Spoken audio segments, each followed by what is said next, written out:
Hi, ಎಲ್ಲರಿಗೂ ನಮಸ್ತೆ. ವಿಷ್ಣುವಿನ 10 ಅವತಾರಗಳಲ್ಲಿ ಅತ್ಯಂತ ಉಗ್ರ ಮತ್ತು ಶಕ್ತಿಶಾಲಿ ಅವತಾರವೆಂದರೆ ಅದು ಪರಶುರಾಮ. ಒಬ್ಬ ಬ್ರಾಹ್ಮಣನಾಗಿ ಹುಟ್ಟಿ ಕೈಯಲ್ಲಿ ಕೊಡಲಿ ಹಿಡಿದು ಅಧರ್ಮಿಯಾಗಿದ್ದ ರಾಜರನ್ನೇ ನಡುಗಿಸಿದ ಈ ಮಹಾಪುರುಷನ ಕಥೆಯನ್ನು ತಿಳಿದುಕೊಳ್ಳೋಣ. ಬ್ರಾಹ್ಮಣ ಯೋಧನಾದ ಪರಶುರಾಮನು ವಿಷ್ಣುವಿನ 6ನೇ ಅವತಾರ. ಹಿಂದೂ ಪುರಾಣದ 8 ಅಮರರಲ್ಲಿ ಒಬ್ಬರು. ಅವರನ್ನು ಶ್ರೇಷ್ಠ ಯೋಧರಲ್ಲಿ ಒಬ್ಬರು ಮತ್ತು ಮಹಾನ್ ಋಷಿ ಎಂದು ಪರಿಗಣಿಸಲಾಗುತ್ತದೆ. ಅವರ ನಿಜವಾದ ಹೆಸರು ಭಾರ್ಗವ ರಾಮ. ಅವರು ಸಪ್ತ ಋಷಿಗಳಲ್ಲಿ ಒಬ್ಬರಾದ ಜಮದಗ್ನಿಯ ಮಗ ಮತ್ತು ಅವರ ತಾಯಿ ಹೆಸರು ರೇಣುಕಾ. ಅವರನ್ನು ಹಿಂದೂ ದೇವತೆಗಳಲ್ಲಿ ಒಬ್ಬರೆಂದು ಪೂಜಿಸಲಾಗುತ್ತದೆ. ಪರಶುರಾಮನು ತ್ರೇತಾಯುಗದಲ್ಲಿ ವೈಶಾಖ ಶುಕ್ಲ ತೃತೀಯ ದಿನದಂದು ಜನಿಸಿದರು. ಅವರ ಜನ್ಮ ವಾರ್ಷಿಕೋತ್ಸವವನ್ನು ಭಾರತದಲ್ಲಿ ಪ್ರತಿ ವರ್ಷ ವೈಶಾಖ ಶುಕ್ಲ ತೃತೀಯದಂದು ಪರಶುರಾಮ ಜಯಂತಿ ಎಂದು ಆಚರಿಸಲಾಗುತ್ತದೆ.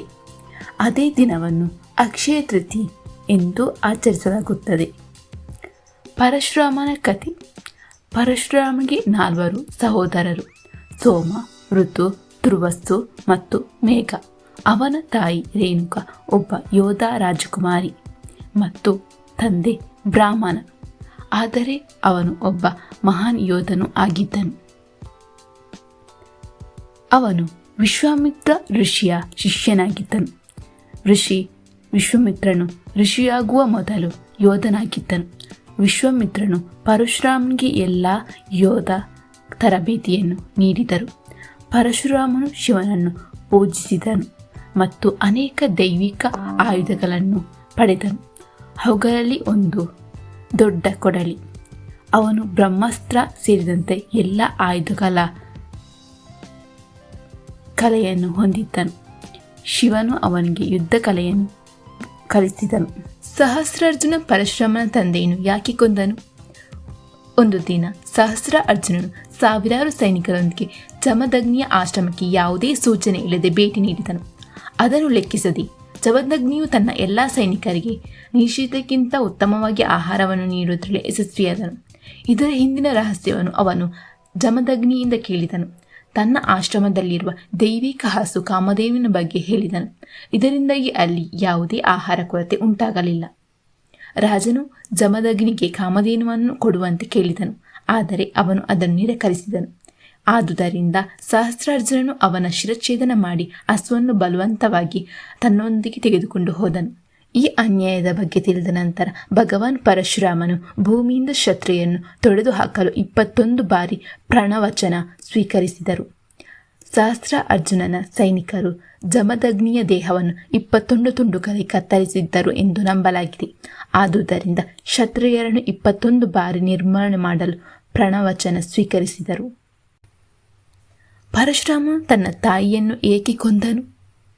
ಒಂದು ದಿನ ಪರಶುರಾಮನ ತಾಯಿ ರೇಣುಕಾದೇವಿಯು ಪೂಜೆಗಳಿಗೆ ನೀರು ತರಲು ನದಿಗೆ ಹೋದಳು. ಅಲ್ಲಿ ಅವಳು ಒಂದು ಬಾಹ್ಯ ಆಕಾಶ ನೌಕೆ ಮತ್ತು ಕೆಲವು ಗಂಧರ್ವರು ಮತ್ತು ಅಪ್ಸರೆಯರು ಆನಂದಿಸಿರುವುದನ್ನು ನೋಡಿದಳು. ಸ್ವಲ್ಪ ಸಮಯದವರೆಗೆ ಅವಳ ಮನಸ್ಸಿನಲ್ಲಿ ಐಷಾರಾಮಿ ಜೀವನದ ಆಲೋಚನೆಗಳು ಬಂದವು. ಆದರೆ ಅವಳು ಅದರಿಂದ ಹೊರಬಂದು ಆಶ್ರಮಕ್ಕೆ ಹಿಂತಿರುಗಿದಳು. ಅದ್ಯಾಕೋ ಅವಳ ಆ ಪ್ರತಿಕ್ರಿಯೆಯಲ್ಲಿ ತಡ ಮಾಡಿದಳು ಮತ್ತು ಆಚರಣೆಯಲು ಸ್ವಲ್ಪ ಸಮಯದವರೆಗೆ ವಿಳಂಬವಾಯಿತು. ಪರಶುರಾಮನ ತಂದೆಯು ಋಷಿ ಜಮದಗ್ನಿ ದೈವಿಕ ಶಕ್ತಿಯನ್ನು ಹೊಂದಿದ್ದನು ಮತ್ತು ಅವಳ ಮನಸ್ಸಿನಲ್ಲಿ ಉದ್ಭವಿಸಿದ ಆಲೋಚನೆಗಳ ಬಗ್ಗೆ ಅವನು ತಿಳಿದುಕೊಂಡನು. ಅವನು ತುಂಬ ಕೋಪಗೊಂಡು ತನ್ನ ಪುತ್ರರಿಗೆ ತಮ್ಮ ತಾಯಿಯ ಶಿರಚ್ಛೇದನ ಮಾಡಲು ಆದೇಶಿಸಿದನು. ಆ ಸಮಯದಲ್ಲಿ ಪರಶುರಾಮನು ಅಲ್ಲಿ ಇರಲಿಲ್ಲ. ಅವನ 4 ಮಕ್ಕಳು ಅದನ್ನು ವಿರೋಧಿಸಿದರು. ಪರಶುರಾಮನು ಹಿಂತಿರುಗಿದಾಗ ಜಮದಗ್ನಿಯು ತನ್ನ ತಾಯಿಯ ಶಿರಚ್ಛೇದನ ಮಾಡಲು ಆದೇಶಿಸಿದನು ಮತ್ತು ಪರಶುರಾಮನು ಹಿಂಜರಿಯಲಿಲ್ಲ. ಹಾಗೆಯೇ ಮಾಡಿದನು.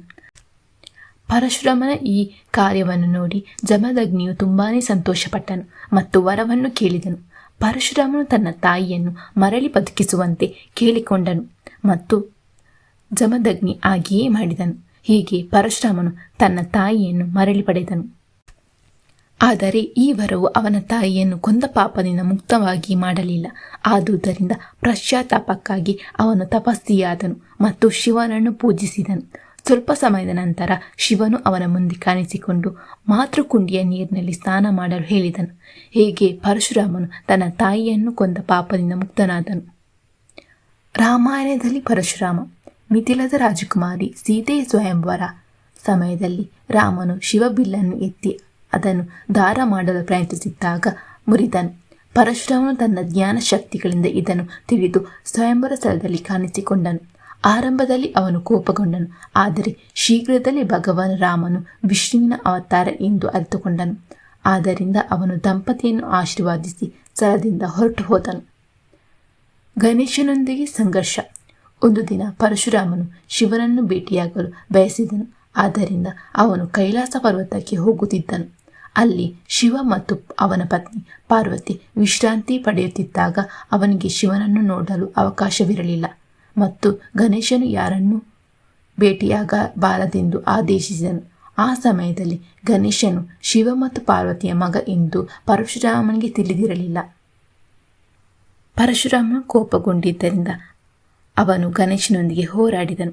ಆದರೆ ಗಣೇಶನು ಒಬ್ಬ ಮಹಾನ್ ಯೋಧನಾಗಿದ್ದನು ಮತ್ತು ತೀವ್ರವಾದ ಹೋರಾಟವನ್ನು ಮಾಡಿದನು. ಆದ್ದರಿಂದ ಕೊನೆಯ ಉಪಾಯವಾಗಿ ಅವನು ಶಿವನು ನೀಡಿದ ತನ್ನ ಕೊಡಲಿಯನ್ನು ಗಣೇಶನ ಕಡೆಗೆ ಎಸೆದನು. ತನ್ನ ತಂದೆ ಈ ಕೊಡಲಿಯನ್ನು ಪರಶುರಾಮನಿಗೆ ಕೊಟ್ಟಿದ್ದರೆಂದು ಅರಿತ ಗಣೇಶನು ಅದನ್ನು ಪೂಜಿಸಿದನು. ಪರಶುರಾಮನ ಕೊಡಲಿ ಗಣೇಶನ ಹಲ್ಲಿನ ಮೇಲೆ ಹೊಡೆಯಿತು. ಬಲವಾದ ಹೊಡೆತದಿಂದ ಅವನ ಹಲ್ಲು ಮುರಿದು ಹೋಯಿತು. ಆದ್ದರಿಂದ ಗಣೇಶನು ಏಕದಂತ ಎಂದು ಕರೆಯಲಾಡುತ್ತಾರೆ. ಸ್ವಲ್ಪ ಸಮಯದ ನಂತರ ಶಿವನು ಮಧ್ಯಪ್ರವೇಶಿಸಿ ಪರಿಸ್ಥಿತಿಯನ್ನು ಶಾಂತಗೊಳಿಸಿದನು. ಪರಶುರಾಮನು ಇನ್ನೂ ಜೀವಂತವಾಗಿಯೇ ಇದ್ದಾರೆಯೇ? ಅವರು 8 ಚಿರಂಜೀವಿಗಳಲ್ಲಿ ಒಬ್ಬರು.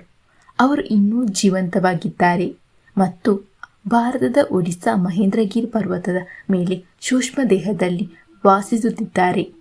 ಭಗವಾನ್ ಪರಶುರಾಮನು ಕಲಿಯುಗದ ಕೊನೆಯಲ್ಲಿ ಕಾಣಿಸಿಕೊಳ್ಳುತ್ತಾರೆ ಮತ್ತು ಕಲ್ಕಿ ಅವತಾರವನ್ನು ಯುದ್ಧದಲ್ಲಿ ತರಬೇತಿ ನೀಡುತ್ತಾರೆ ಎಂದು ನಂಬಲಾಗಿದೆ. ಪರಶುರಾಮರು ಅಧರ್ಮದ ವಿರುದ್ಧ ಸಿಡಿಸಿದ ಬ್ರಾಹ್ಮಣ ಶಕ್ತಿಯ ಸಂಕೇತ. ಅನ್ಯಾಯ ಮಾಡುವವರು ಎಷ್ಟೇ ಬಲಶಾಲಿಯಾಗಿದ್ದರೂ ಶಿಕ್ಷೆ ತಪ್ಪಿದ್ದಲ್ಲ ಎಂಬುದನ್ನು ಇವರ ಜೀವನ ನಮಗೆ ಕಲಿಸುತ್ತದೆ.